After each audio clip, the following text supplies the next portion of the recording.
تو اس میں پہلے پانی کو روکا جاتا ہے. ایک جو ہے گول کیا بولتے ہیں اس کو, جو بھی ہوتا ہے اس کو اندر ڈالا جاتا ہے پورا کا پورا. اس کے بعد اس کے اندر سے پانی کو نکالا جاتا ہے, پانی کو روکا جاتا ہے, پھر اس کے اندر جو ہے کنکریٹ وغیرہ سیمنٹ وغیرہ ڈالی جاتی ہے. اس کے بعد جو ہے اس کو جو ہے پل بنایا جاتا ہے, اور اللہ رب العزت کے حکم سے وہ پل بنتا ہے. اللہ رب العزت چاہے تو وہ نہیں بنتا. کئی جگہ مشن بھی فیل ہو جاتے ہیں, اور پروجیکٹ بھی بڑے بڑے فیل ہو جاتے ہیں, کروڑوں اربوں روپے لوگوں میں ڈوب جاتے ہیں. تو اس کا مالک بھی کون ہے؟ اللہ تبارک و تعالیٰ. جبکہ انسان پورے سپورٹ کے ساتھ کرتا ہے.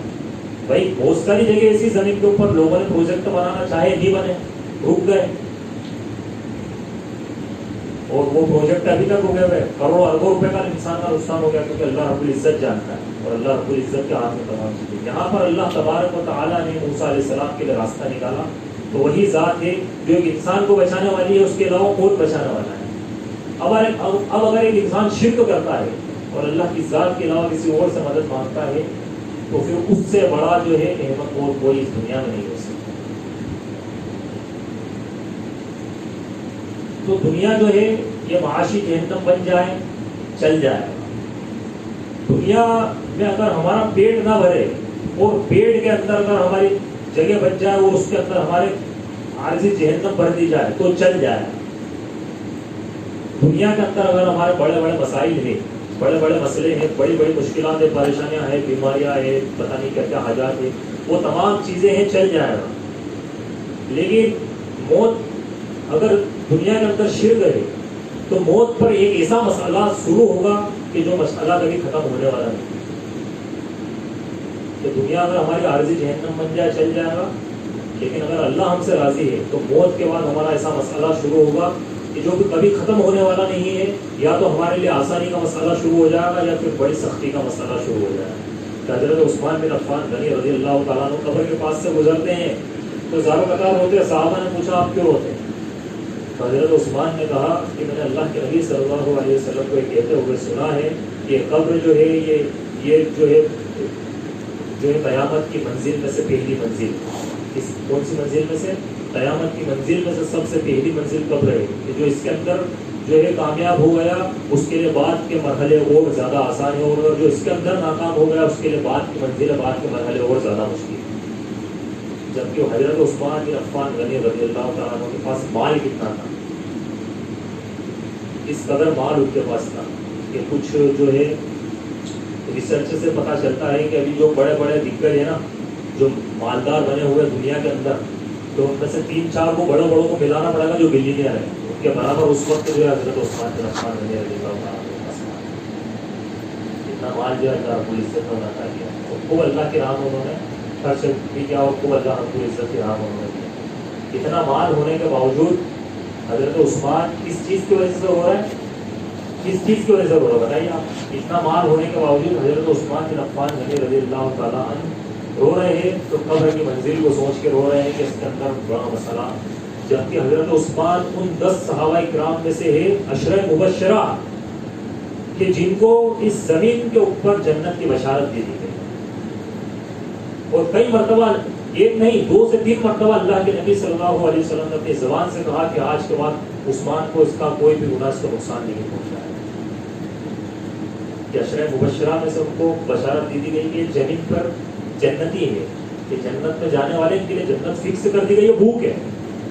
اس کے علاوہ کوئی فیصلہ نہیں, اللہ اپنے فیصلوں کو بدلا نہیں کرتا. اور اس کے باوجود حضرت عثمان, جبکہ ہمارے لیے اگر یہ آفر کر دیا جائے کہ جنت آپ کے لیے فکس کر دی گئی ہے, تو ایک انسان اللہ رب العزت یہ کہتے ہیں کہ بھوک ہے, اب اس کے بعد کوئی فیصلہ ہونے والا نہیں ہے, تو ایک انسان کیا کرے گا؟ پھر آرام سے زندگی کاٹے گا. جنت تو بھوک ہے اور اللہ فیصلہ نہیں بنتا.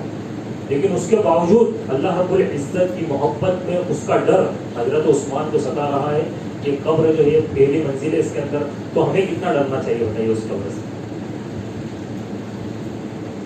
تو اس قبر کے اندر جو کام آنے والا ہے وہ توحید کام آنے والی ہے. اور سب سے بڑا مسئلہ جو ہے وہ سمجھنے کا کیا ہے؟ توحید ہے, کہ ہم توحید کو سمجھیں.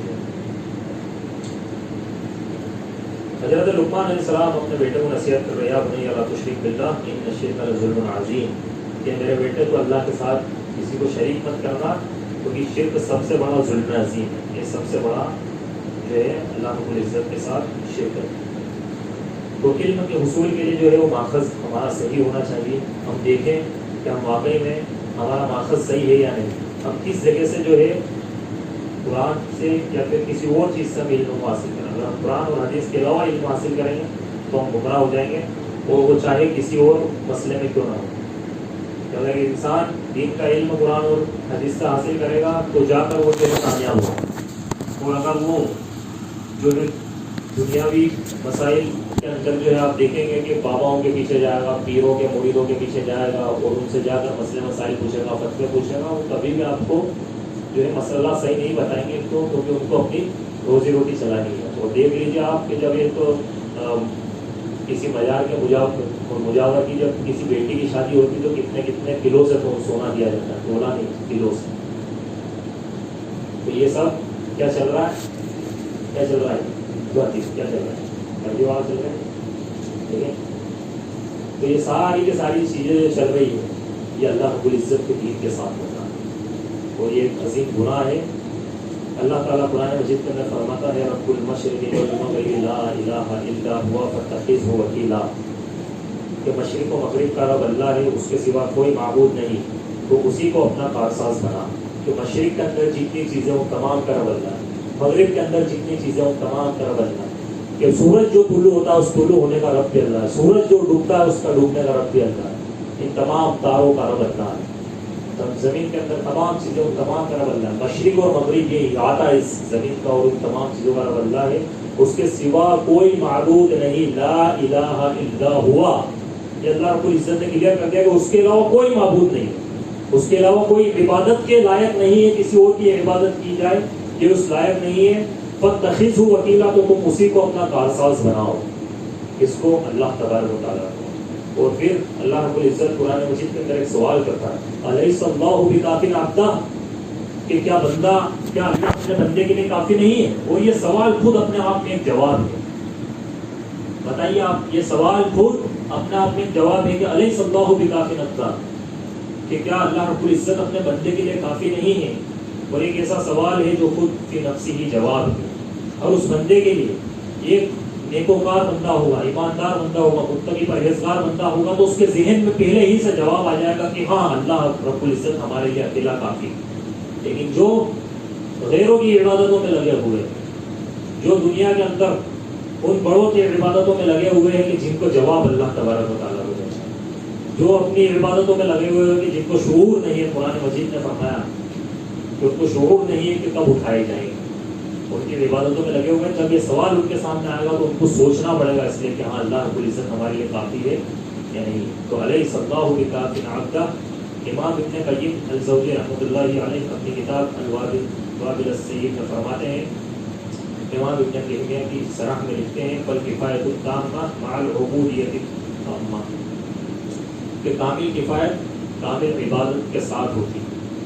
یعنی اللہ رب العزت آپ کے ساتھ تب مکمل کافی ہوگا جب آپ اس کی کامل عبادت کریں گے. اگر آپ اللہ رب العزت کی عبادت میں کسی کو شامل کریں گے, اللہ رب العزت آپ کی کامل کفایت نہیں کرے گا, اللہ رب العزت آپ کے لیے مکمل کافی نہیں ہوگا.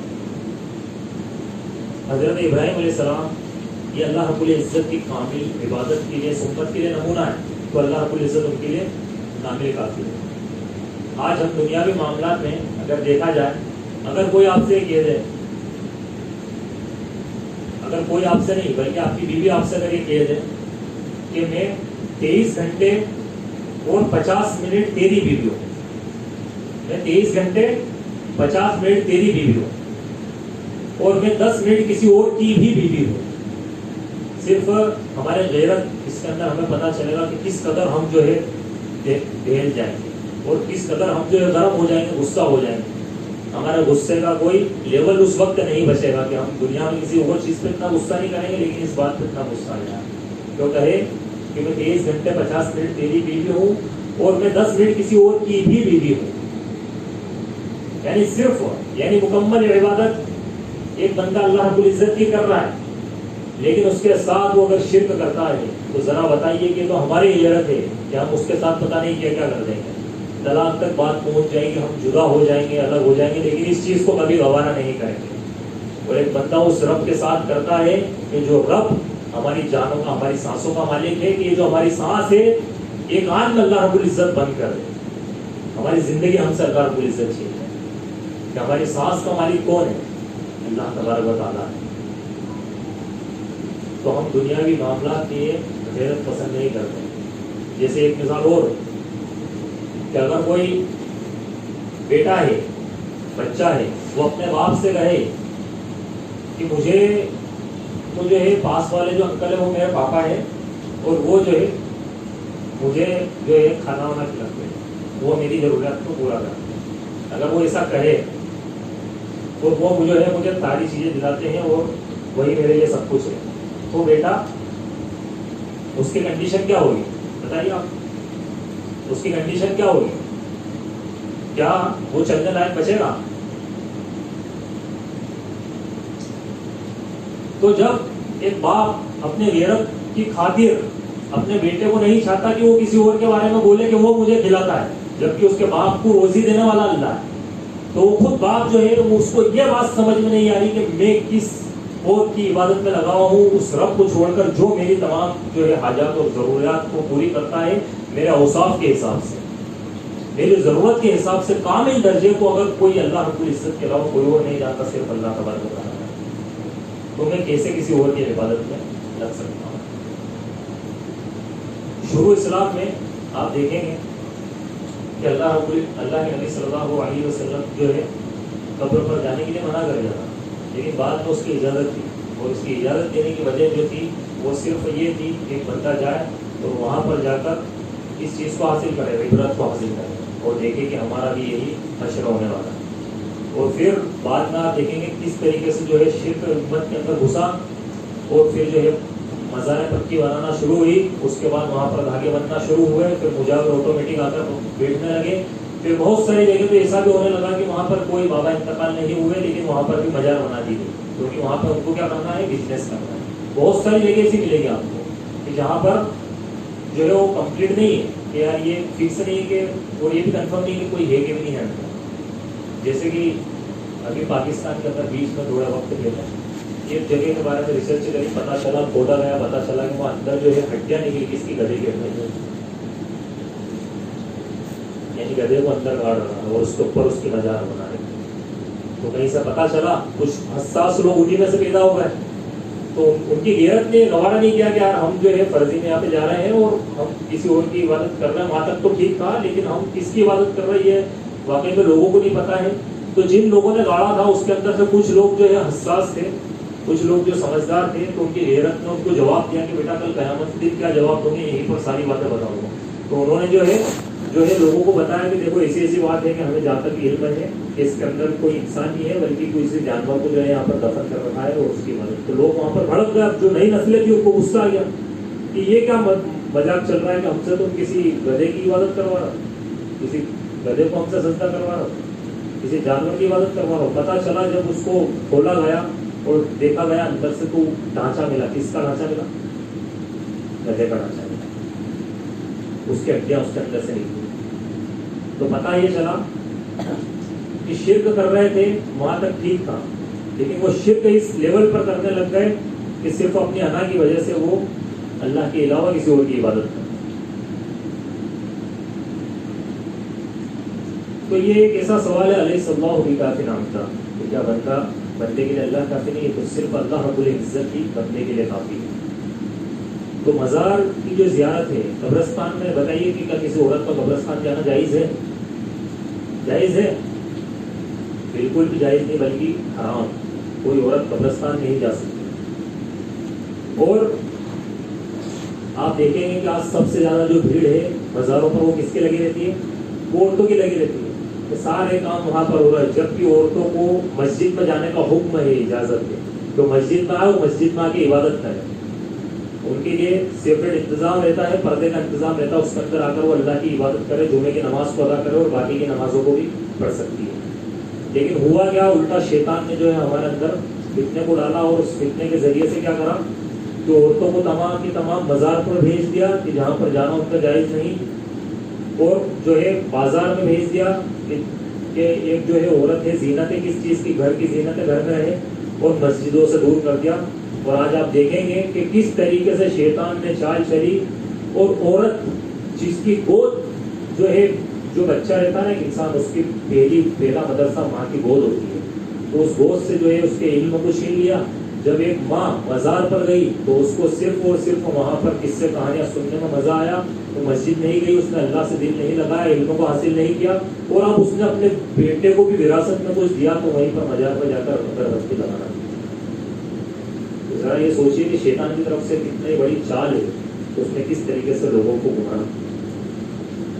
تو اللہ تعالیٰ قرآن مجید کے اندر ایک جگہ فرماتا ہے سورہ زمر میں، یا ایھا الناس انتم الفقراء الی اللہ واللہ هو الغنی الحمید، یہ لوگوں تم تمام کے تمام اللہ کے در کے فقیر ہو۔ صرف کس کے در کے فقیر ہو؟ اللہ کے در کے فقیر ہو۔ واللہ هو الغنی الحمید، اور اللہ رب العزت تو غنی ہے، وہ سب سے زیادہ حمد والا ہے، سب سے زیادہ تعریفوں والا ہے۔ کون ہے؟ اللہ رب العزت ہے، غنی ہے۔ تو یہاں پر اللہ تبارک و تعالیٰ نے مطلق طور پہ اس کائنات کے ہر انسان سے جو ہے کیا کیا؟ اللہ رب العزت نے کہا اور ہر انسان کو حکم دیا، ہر انسان سے اللہ رب العزت جو ہے مطالبہ کیا اس چیز کا کہ تم تمام کے تمام کیا ہو؟ میرے در کے فقیر ہو۔ وہ آتا کو من کل ما سألتم ہو، تمہارے مانگنے سے پہلے اس نے تمہیں بہت کچھ عطا کیا ہے۔ وہی تعدوا نعمت اللہ لا تحصوها، اگر تم اللہ کی نعمتوں کو گننا چاہو تو اس کو گن نہیں سکتے، اور اگر تم شمار کرنا چاہو تو اس کو شمار نہیں کر سکتے۔ اسی لیے کہتے ہیں فالکفایۃ التامہ مع العبودیۃ التامہ، کہ کامل کفایت اگر اللہ رب العزت کی چاہیے تو اس کے لیے اللہ رب العزت کا کامل بندہ بننا پڑے گا، کہ اللہ رب العزت کی مکمل عبادت ہمیں کرنی پڑے گی، اس کے علاوہ کسی اور کی عبادت ہمیں نہیں کرنا۔ اور اللہ تعالیٰ قرآن میں فرماتا ہے انما امرہ اذا اراد شیئا ان یقول له کن فیکون، کہ اللہ تعالیٰ کا معاملہ تو ایسا ہے کہ جب کسی چیز کا ارادہ کر لیتا ہے تو بس حکم دیتا ہے، ہو جا، وہ چیز ہو جاتی ہے۔ یعنی اللہ رب العزت کا چاہنا اس کے فیصلے کے لیے کافی ہے، اللہ رب العزت کا چاہنا اس کے حکم کے لیے کافی ہے، کہ اللہ رب العزت کو حکم دینے کی ضرورت نہیں، صرف وہ جو ہے چاہتا ہے وہ چیز ہو جاتی ہے۔ تو ایسے اللہ کو ہم کیوں چھوڑیں اور کیوں جا کر غیروں کے سامنے ہم سر جھکائیں؟ تو ہمیں صرف اور صرف اس کی عبادت کرنی ہے، اللہ تبارک و تعالیٰ کی عبادت کرنی ہے۔ اور یاد رکھیے کہ اگر اللہ رب العزت نے آپ کو یہ نعمت سے نوازا ہے، توحید کی نعمت سے نوازا ہے، تو اس سے بڑھ کر اور کوئی نعمت نہیں ہو سکتی، کیونکہ اس نعمت کی قدر آپ کو اگر پوچھنی ہے تو حضرت بلال حبشی سے جا کر پوچھیے۔ اس نعمت کی اگر قدر آپ کو پوچھنی ہے تو آپ جو حضرت سمیہ رضی اللہ تعالیٰ عنہا سے جا کر پوچھیے۔ اس نعمت کی قدر اگر آپ کو پوچھنی ہے تو حضرت جابر رضی اللہ تعالیٰ عنہ سے جا کر پوچھیے، عمار بن یاسر سے پوچھیے، وہ آپ کو بتائیں گے کہ اس نعمت کی قدر کیا ہے، کس طریقے سے انہوں نے اس کے لیے جو ہے اپنی جانوں کو جو ہے قربان کرنے کے لیے تیار تھے، کس طریقے سے ان کو ستایا گیا، کس طریقے سے ان کو پریشان کیا گیا، ٹارچر کیا گیا، کس طریقے سے حضرت بلال حبشی رضی اللہ تعالیٰ عنہ کو جو کہ پتلے تھے، کالے کلوٹے تھے اور غلام تھے، ان کو جو ہے تپتی ہوئے ریت پہ اس کا جو ہے آقا لیٹا دیا کرتا تھا، اور وہ کہتا تھا کہ تو اپنے محمد کے دین سے پھر جا، کہ تو اس دین سے پھر جا، میں تجھے چھوڑ دوں گا۔ لیکن ان کی زبان سے صرف کیا نکلتا تھا؟ احد احد، یا نہیں اللہ ہی، اس کے علاوہ کسی اور کی عبادت نہیں ہوگی، تم جس بتوں کی مجھے دعوت دے رہا ہو عبادت کرنے کی، عبادت ہرگز نہیں ہوگی۔ تو ان کو اس چیز کی قدر معلوم تھی۔ اور حضرت خبیب رضی اللہ تعالیٰ عنہ، ان کو چٹائی کے اندر لپیٹ کے دھواں دیا جاتا تھا۔ حضرت خباب بن عرط رضی اللہ تعالیٰ عنہ ایک مرتبہ اللہ کے نبی صلی اللہ علیہ وسلم کی خدمت میں تشریف لائے اور آ کر کہنے لگے کہ اللہ کے نبی صلی اللہ علیہ وسلم ظالموں نے بہت پریشان کر دیا ہے، انہوں نے بہت ظلم کیا ہے اور ظلم کی حدیں پار کر دی ہے، کیا اللہ رب العزت سے ان کے لیے دعا کیجیے، ان کو ہلاک کرنے کے اللہ رب العزت سے آپ جو ہے ان کے لیے دعا کیجیے۔ اللہ کے نبی صلی اللہ علیہ وسلم نے کہا کہ خباب، کہ ابھی تم پر وہ حالات نہیں آئے جو تم سے پہلے کی امتوں پر آئے تھے، ابھی تم پر وہ کیفیت نہیں صادر ہوئی کہ جو تم سے پہلے کی امتوں پر آئی تھی، کہ تم سے پہلے جو شخص مسلمان ہوتا، ایمان لاتا، اس کو لایا جاتا اور لا کر اس کو جو ہے کھڑا کیا جاتا اور اس کے جسم کو جو ہے آریوں سے چیر دیا جاتا۔ تم سے پہلے جو ایمان لے کر آتا، پہلے کی امتوں میں جو مسلمان ہوتے ان کو لایا جاتا اور ان کے جسم کے اندر لوہے کی کنگیوں کو ڈالا جاتا اور اس سے جو ہے ان کے جسم کو ان کی ہڈیوں سے جدا کر دیا جاتا۔ کہ تم سے پہلے کے لوگوں کو لایا جاتا، ان کے شریر پر میخیں گاڑ دی جاتی اور ان سے کہا جاتا کہ دین سے پہلا وہ دین سے نہیں کرتے۔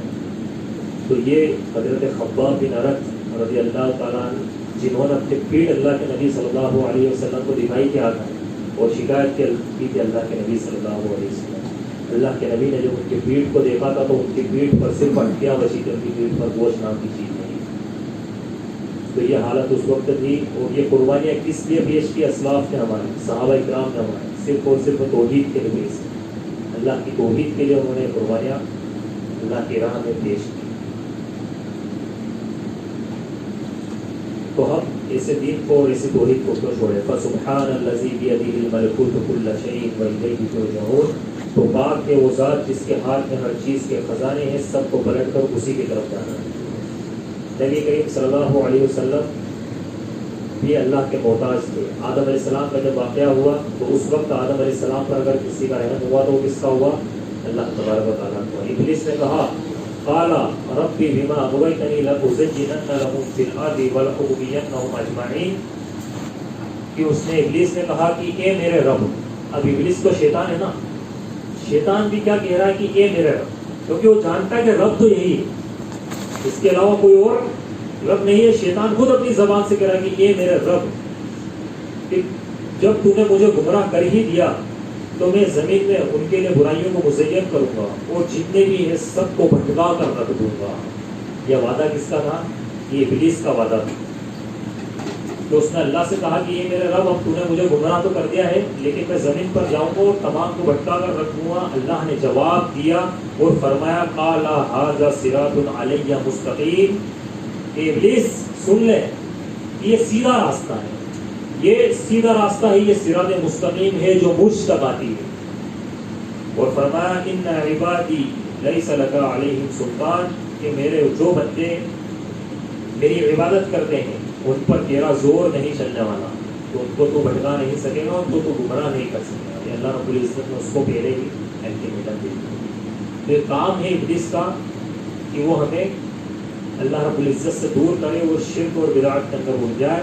پھر اللہ نے فرمایا الا من اتبعک من الغاوین، کہ ہاں جو بھٹک کے تیرے پیچھے ہو جائے ان پر تیرا زور چل سکتا ہے، تو وہ تیرے ہاتھ میں آ جائیں گے اور تو ان کو گمراہ کر سکتا ہے۔ تو یہ ابلیس نے جو اللہ سے وعدہ کیا ہے، ابلیس اسی کو پورا کر رہا ہے، اور ابلیس جو ہے اپنے پروڈکٹ کی سب سے بیسٹ مارکیٹنگ کرتا ہے۔ 101% وہ اپنے پروڈکٹ کو بہترین طریقے سے مارکیٹ کے اندر سیل کرتا ہے، اور اس کی سیل میں کبھی گراوٹ نہیں آتی۔ کیوں؟ کیونکہ وہ لگاتار کام کرتا ہے، وہ رکتا نہیں ہے، وہ لگاتار کام کرتا ہے۔ ہمارے جیسا نہیں ہے کہ ہم 2 دن کام کرتے ہیں پھر اس کے بعد پھر رک جاتے ہیں، پھر 2 دن کام کرتے ہیں پھر رک جاتے ہیں۔ وہ ریگولر کام کرتا ہے، وہ محنت کرتا ہے، اور پھر وہ بندوں کو اللہ سے دور بھی کر دیتا ہے، اللہ سے گمراہ بھی کر دیتا ہے۔ جبکہ اس نے کیا تسلیم کیا ہے کہ میرا رب بھی کون ہے؟ اللہ تبارک و تعالیٰ ہے، تو اس کے علاوہ میرا بھی کوئی اور رب نہیں ہے۔ لیکن اللہ رب العزت نے چونکہ اس کو چھوڑ دیے تو وہ چھوٹ کا استعمال کر کے وہ اپنے پروڈکٹ کی بیسٹ مارکیٹنگ کرتا ہے اور لوگوں کو اللہ تبارک و تعالیٰ سے گمراہ کرتا ہے۔ جب ایک انسان قرآن بولتا ہے اور اگر وہ شرک کرتا ہے، اگر وہ شرک میں الجھا ہوا ہے، غیروں کی عبادت میں لگا ہوا ہے، وہ دھاگوں پر بھروسہ کرتا ہے، اور اگر وہ کسی اور کو اللہ کے علاوہ سجدے کرتا ہے، کسی اور کو منتیں پوری کرنے والا سمجھتا ہے، کسی اور سے نظر و نیاز طلب کرتا ہے، کسی اور کے نام سے وہ کھانے کھاتا ہے، کسی اور کے نام کی وہ باتیں اللہ کے علاوہ لگاتا ہے، جب وہ وہی بندہ جب قرآن مجید کے پاس آتا ہے، قرآن بولتا ہے، ابلیس آ جاتا ہے اور ابلیس اس کو روک دیتا ہے کہ تو قرآن مجید پڑھتا۔ ابلیس نہیں آئے گا تو کوئی شخص اور آ جائے گا اور وہ آ کے کہے گا کہ ارے یہ تو وہاں کا قرآن ہے، وہاں کا قرآن اس کو کہاں پڑھ رہا ہے، یا پھر یہ آ کر کہے گا کہ یہ قرآن تیرے بس میں نہیں ہے، تیری سمجھ سے باہر۔ بولتے ہی نہیں بہت سارے لوگ، بھائی بولتے ہی نہیں، یہ بولتے ہیں نا کہ قرآن ہمارے بس سے باہر ہے، ہم قرآن کو نہیں سمجھ سکتے، اس لیے تو قرآن مت پڑھ، تو تیرے لیول کا کام کر، تو خالی ایک سیدھا سادہ بنتا ہے، ہم مولانا ہے تو ہماری بات سن کے نہ چلا جائے، اس سے زیادہ وجود مت کر گمراہ ہو جائے۔ بولتے ہی نہیں، بتائیے گا۔ یا پھر آپ کوئی دلیل لے کر اگر جاتے ہیں اور آپ جا کر بتاتے ہیں کہ یار دیکھیے قرآن کی آیت ہے، یہ اللہ کا کلام ہے، یہ اللہ کی بات ہے، بولے کس کے پاس ہو گیا ہے؟ اس کے پاس ہو گیا ہے، چلا جا، تیرا دین خراب ہو جائے گا، تیرا ایمان خراب ہو جائے گا۔ کہ تیری زندگی خراب ہو جائے گی. جبکہ اس مولانا پر بھی کام کس نے کیا ہے؟ جو شرک کے اوپر الجھا ہوا ہے اس پر بھی ابلیس ہی نے محنت کی اور اس پر بھی محنت وہی کر رہا ہے. کیونکہ ابلیس جو ہے ایک اچھی خاصی فوج کو تیار کر لے گا قیامت تک، ایک اچھی خاصی فوج کو. اور وہ ہے نا فوج، وہ فوج جائے گی کہاں؟ تیار ہو جائے گی. اللہ کے نبی صلی اللہ علیہ وسلم اور صحابہ کرام ایک مرتبہ محفل کے اندر مجلس میں بیٹھے ہوئے تھے. قیامت کے بیان کے اندر یہ بات آتی ہے تو ایک دھڑام سے ایک آواز ہے. اللہ کے نبی صلی اللہ علیہ وسلم نے صحابہ سے کہا کہ تم جانتے ہو کہ آواز کس چیز کی؟ صحابہ نے کہا کہ اللہ اور اس کے رسول بہتر ہے. اللہ کے نبی نے فرمایا کہ آج سے ٹھیک 70 سال پہلے اللہ تبارک و تعالیٰ نے ایک پتھر کو جہنم کے منہ میں چھوڑا تھا.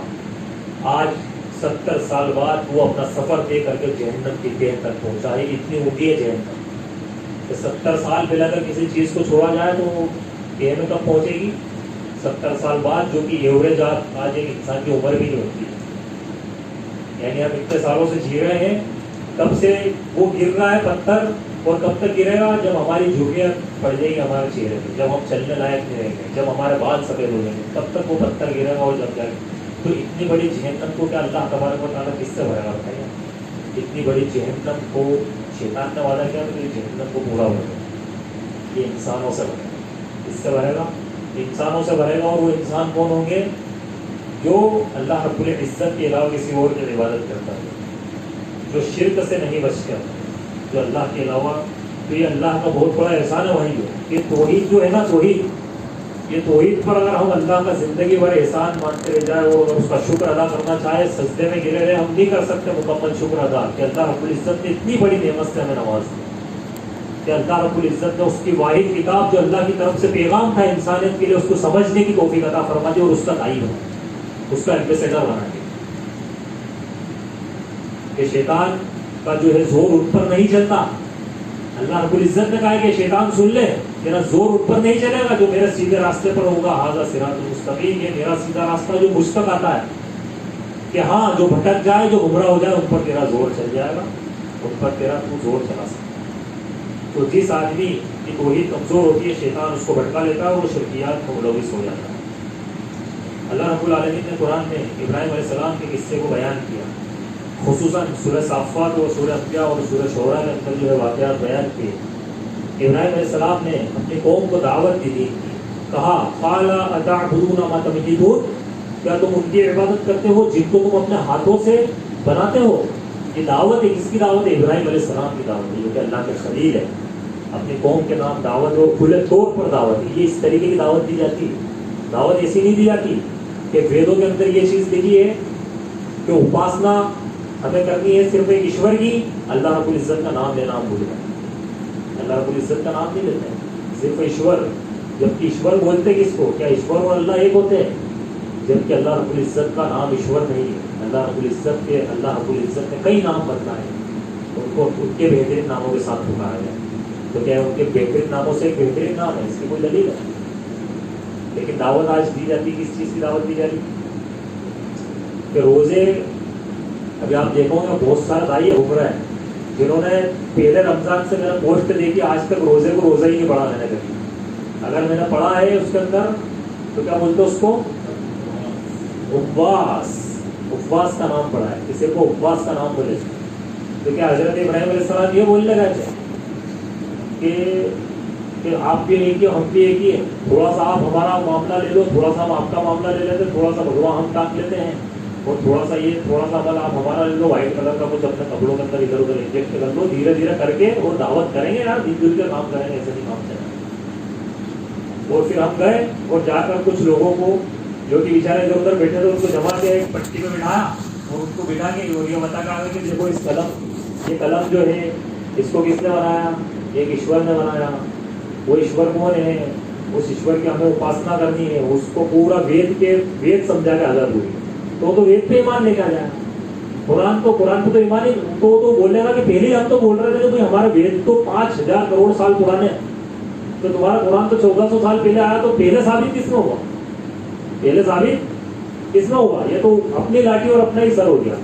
تو وہی چل رہا ہے کہ بڑے ان پوسٹ سے مسلمان تو مطلب مایوس ہو رہے ہیں، لیکن غیر مسلم بڑا متاثر ہو رہے ہیں کہ دیکھو یہ ہمارا وید کی بات ہے، اور بائبل بھی پہلے آئی تو عیسائیوں کو بھی مزہ آئی کہ بائبل بھی ہماری پہلے آئی تھی اور وید ان کی پہلے آئی تھی، تو 5000 سال پہلے جو ہے یہ وید کے اندر یہ چیز ثابت ہو گئی، قرآن کے اندر بعد میں دیکھو یہ ہمارا وید، تو یہ چیز ہم کس کو پروموٹ کر رہے ہیں؟ نعوذ باللہ، اور ہم سب سے پہلے اشاعت اس کی کرتے ہیں جو سب سے پہلے نازل، جبکہ ابھی کی تاریخ میں آج کے دور میں صرف ایک ہی کتاب معتبر ہے، ایمان 4 کتابوں پر رکھنے کا حکم ہے۔ کون کون سی کتابیں؟ 4، تورات، انجیل، زبور اور قرآن، ان چاروں پر ایمان رکھنے کا حکم ہے، ان چاروں پر ایمان رکھنا ہمارا تقاضا، اور جتنی کتاب اللہ رب العزت نے زمین پہ نازل کی تمام پہ ایمان رکھنا۔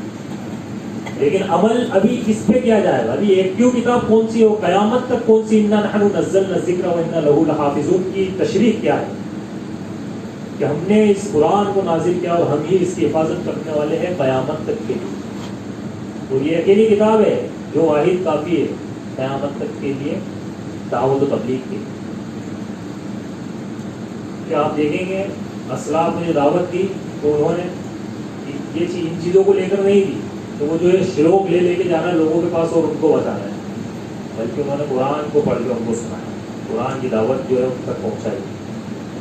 تو اسی لیے اللہ رب العزت ہمیں ایسے گروپوں سے بچایا کہ جو گروپ شخصیت پرستیوں کے اندر الجھے ہوئے، آمین، اور جو گروپ جو ہے اپنی انا کی خاطر اور اپنے اس کام کو جو کام نہ تو اللہ کے نبی سے ثابت ہے، نہ صحابہ سے ثابت ہے، نہ اسلاف سے ثابت ہے، اس کو کر کے بڑے خوش ہو رہے ہیں۔ اللہ رب العزت ہمیں ایسی جو ہے قوموں سے اور ایسی جماعتوں سے بچائے، اور اللہ رب العزت ہمیں جو ہے اپنے اسلاف کے طریقے پر جو ہے چلنے کی توفیق عطا فرمائے، آمین۔ تو ابراہیم علیہ السلام نے دعوت دی اپنی قوم کو، کیا تعبدون ما تنحتون، کیا تم ان کی عبادت کرتے ہو جن کو تم اپنے ہاتھوں سے بناتے ہو، واللہ خلقکم ما تعملون، حالانکہ وہ اللہ ہے۔ اس طرف سے اللہ نے استعمال کیا واللہ، جبکہ ان کے کتنے سارے بت تھے اور ان بتوں کا نام ان کے دل میں اتنا معزز تھا کہ آج ان کافروں کے دلوں میں ان کا نام معزز نہیں، ان کے سامنے اللہ کا نام لے لیا، واللہ خلقکم وما تعملون، حالانکہ وہ اللہ ہے جس نے تمہیں پیدا کیا، جس نے تمہیں بنایا، جو تمہاری خلقت کا مالک ہے، اور جو کچھ تم کرتے ہو ان تمام کا مالک بھی کون ہے؟ اللہ تبارک و تعالیٰ۔ قالوا ابنوا له بنیانا، تو قوم نے دیکھا کہ یہ ہمارے معبودوں کے خلاف جا رہا ہے۔ اب یہ ہوتا ہے ایک شخص کا یہ اصلی دعوت جب ہوگی تو اس کا ریئیکشن ہاتھوں ہاتھ ہوگا، آپ کو مار بھی پڑے گی، یہ دین کا کام ہوتا ہے۔ تو قوم نے کہا قالوا ابنوا له بنیانا، اس کے لیے ایک آگ کا گھر بناؤ، اس کے لیے ایک آگ تیار کرو، یہ ہمارے معبودوں کے خلاف جا رہا ہے، اور اس نے اپنا رب الگ بنا دیا۔ فَأَلْقُوهُ فِي الْجَحِيمِ، اور پھر اس کو بڑھتی ہوئی آگ کے اندر ڈال دو، تو اس آگ کو جلاؤ اور اس آگ کے اندر اس کو ڈال دو۔ پوری پلاننگ کر دی گئی، آگ کو جلا لیا گیا، اور اس آگ کو جو ہے بڑی گہری آگ جلائی گئی۔ وہ جب فیصلے کا دن آیا تو ابراہیم علیہ السلام کو منجنیق میں رکھ کر اس کے اندر پھینک دیا گیا، منجنیق کے اندر رکھا اور اس کے اندر پھینک دیا گیا۔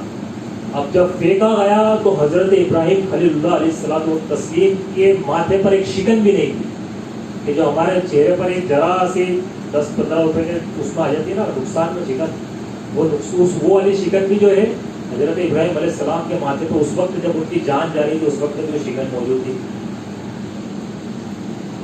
کہ مطلب پوری قوم خلاف ہے اور آگ اتنی بڑی تیار کری ہے۔ اب ذرا سوچئے کہ کس قدر ڈر ہونا چاہیے دل و دماغ کے اندر اس آگ کا، اس قوم کا، لیکن ذرا سا بھی ڈر نہیں تھا۔ ڈر کس کا تھا؟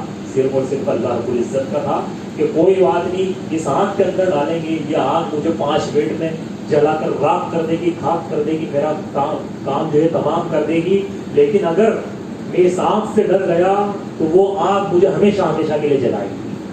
کون سی آگ؟ وہ جہنم کی آگ ہے کہ جو ہمیشہ ختم ہونے والی نہیں ہے۔ تو ابراہیم علیہ السلام کو منجنیق کے اندر اس کے اندر پھینکا گیا، فَأَرَادُوا بِهِ كَيْدًا، تو اللہ رب العزت نے کہا کہ ان لوگوں نے، اس قوم نے ابراہیم علیہ السلام کے لیے ایک چال چلی، فَجَعَلْنَاهُمُ الْأَسْفَلِينَ، اور اللہ رب العزت کی سنت ہے کہ بس ہم نے ان کو گھٹیا کر دیا، ہم نے ان کو پست کر دیا۔ کہ انہوں نے ایک دائی اسلام کو، ایک امت کو، اکیلی امت تھے حضرت ابراہیم علیہ السلام، ایک امت کو جو ہے صرف ان کے ایمان اور ان کی توحید کی وجہ سے انہوں نے کو ختم کرنے کی کوشش کری تھی، فجعلناهم الاسفلین، ہم نے جو تمام کو پست کر دیا جنہوں نے سازش رچی تھی. اللہ تبارک و تعالیٰ فرماتا ہے قلنا یا نار کونی بردا وسلاما علی ابراہیم. اتنے بھاری الفاظ ہیں، ان الفاظوں پر ہم غور کریں، ان الفاظوں پر ہی تو ایمان لے کر آنا. یہی الفاظ ہم سے گفتگو کرتے ہیں کہ قلنا یا نار کونی بردا وسلاما علی ابراہیم، کہ ہم نے اس آگ سے کہا کہ یہ آگ تو ٹھنڈی ہو جا سلامتی کے ساتھ خالص ابراہیم علیہ السلام و تسلیم پر. آگ کا کام ہے جلا دینا، لیکن آگ گلزار بن جائے، اس گلزار کو بنانے والی ذات اللہ ہے.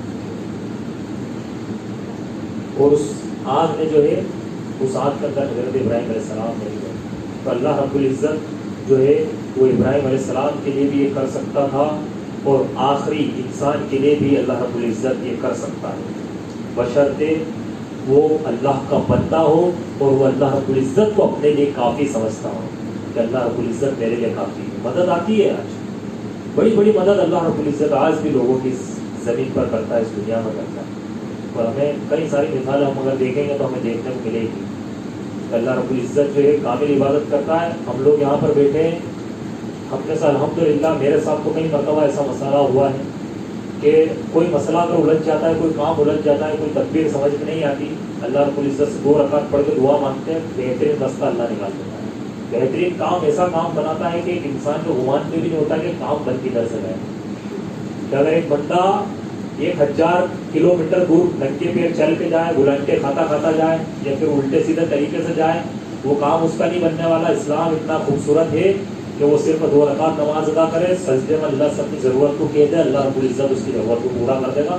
شرط یہ ہے کہ وہ اللہ کا بندہ ہو، وہ کسی اور کا بندہ نہ ہو. کیونکہ بندہ ہونا اللہ کا شرط ہے اس چیز کے، کسی اور کا غلام نہ ہو، کسی اور کا بندہ نہ ہو.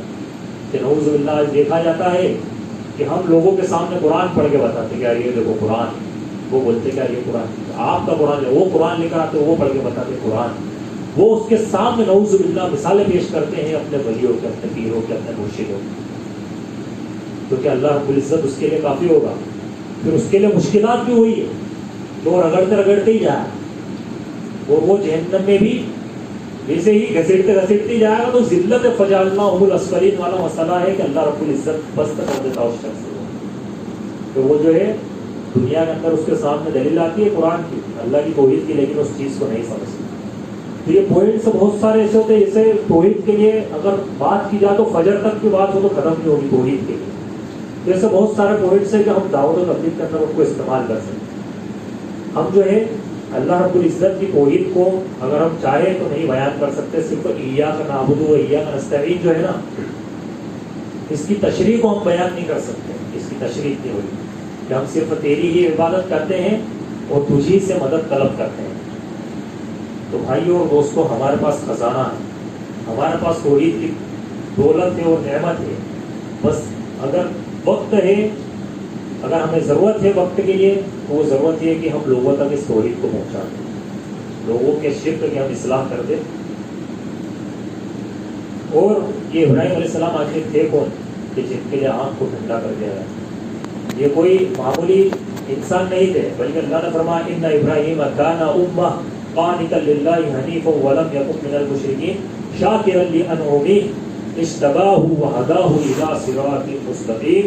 ابراہیم علیہ السلام اپنی ذات میں اللہ رب العالمین کی فرما برداری کا ایک اسوہ تھے، یعنی یہ اکیلی امت تھے. ان ابراہیم کان امہ، کہ ابراہیم علیہ السلام اکیلی ایک امت کے برابر، اس کے برابر ہے، اکیلی ایک امت کے برابر تھے. اور یہ اللہ رب العزت کی فرما برداری کا ایک اسوہ تھے. اللہ کے کامل فرما بردار، اکیلے اللہ کے بندے، اور وہ مشرکین میں سے نہیں تھے، اور اللہ کی نعمتوں کا شکر ادا کرنے والے تھے. اور ابراہیم علیہ السلام کی ڈیفینیشن اللہ تبارک و تعالیٰ نے قرآن مجید کے اندر بیان کی. تو یہ آپ کے امام تھے، اور اللہ کے نبی صلی اللہ علیہ وسلم کو بھی کس کی پیروی کرنے کا حکم دیا گیا، کس کے نقش قدم پہ چلنے کا حکم دیا گیا؟ حضرت ابراہیم خلیل اللہ علیہ السلام و تسلیم کی جو ہے سیرت پر، ان کے نقش قدم پر چلنے کا اللہ کے نبی صلی اللہ علیہ وسلم کو حکم دیا گیا. آخر میں اللہ رب العزت سے دعا ہے کہ اللہ رب العزت ہمیں کہنے اور سنت سے زیادہ عمل کرنے کی توفیق عطا فرمائے. اللہ رب العزت ہمیں شرک سے بچائے اور توحید پر چلنے کی توفیق عطا فرمائے، صرف خالص اسی کی عبادت کرنے کی توفیق عطا فرمائے. اور یہ اللہ رب العزت ہم بندے ہم تیرے گنہگار بندے ہیں، خطا کار بندے ہیں، ہم نے اپنے رمضان کو تیری عبادتوں میں گزارا لیکن اس کا حق ادا نہیں کر پائے. ہم وہ عبادت نہیں کر پائے جو تجھے مطلوب ہے، ہم وہ عبادت نہیں کر پائے جو تیری جنت کو مطلوب ہے. لیکن یا اللہ رب العزت تو ہماری عبادتوں کو قبول فرما، ہماری نمازوں کو قبول فرما، ہمارا صدقات کو قبول فرما، ہماری نیکیوں کو قبول فرما.